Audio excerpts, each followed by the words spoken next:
তো hey guys welcome back মাই another new video' পুনৰ এটা নতুন ভিডিঅ'ত আপোনালোকক স্বাগতম জনাইছোঁ। তো আজি 17 ছেপ্টেম্বৰ বিশ্ব খনিকৰ বিশ্বকৰ্মা পূজা।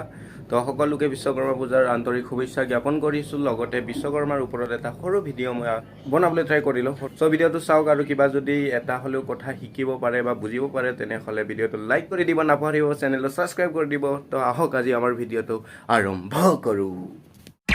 দেৱগুৰু বৃহস্পতিৰ ভাগিনী যোগসিদ্ধা আৰু অষ্টম বসু প্ৰভাসৰ পুত্ৰ হৈছে বিশ্বকৰ্মা।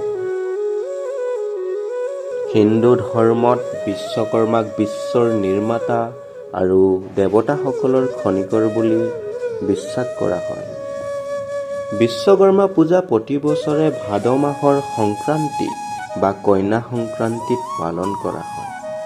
মানে ইংৰাজী ছেপ্টেম্বৰ মাহৰ 16 পৰা 19 তাৰিখৰ ভিতৰত। বিশ্বকৰ্মা পূজা ভাৰতৰ কৰ্ণাটক, অসম, পশ্চিম বংগ, বিহাৰ, ঝাৰখণ্ড, উৰিষ্যা আৰু ত্ৰিপুৰা আদি ঠাইত পালন কৰা হয়। আমি দেখিব পাওঁ যে বিশ্বকৰ্মাৰ দুটা বাহন, এটা হৈছে হাতী আৰু এটা হৈছে ৰাছা।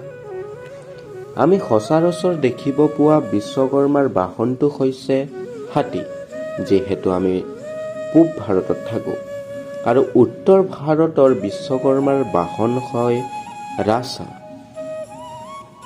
ঋগ্বেদৰ মতে তেওঁ তেওঁৰ সৃজনশীল শক্তিৰ বলত গোটেই বিশ্বক ধৰি ৰাখিছে।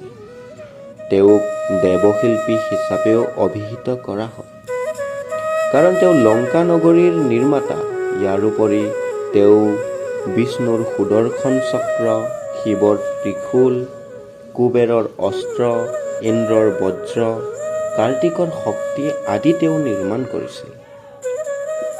ইয়াৰোপৰি বিভিন্ন মঠ মন্দিৰ আৰু ৰাজপ্ৰসাদ তেওঁ নিৰ্মাণ কৰিছে বুলি প্ৰবাদ আছে। এই উৎসৱ প্ৰায় কল কাৰখানা, ঔদ্যোগিক স্থানত পালন কৰা দেখা যায়।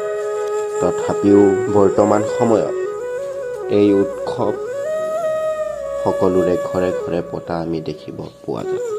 তো গাইজ ভিডিঅ'টো ইমানে আছিলে। ভাল লাগিলে লাইক, কমেণ্ট আৰু শ্বেয়াৰ কৰিব নাপাহৰিব। লগ পাম আন এটা ভিডিঅ'ত। এতিয়ালৈ এৰিছোঁ, বাই বাই।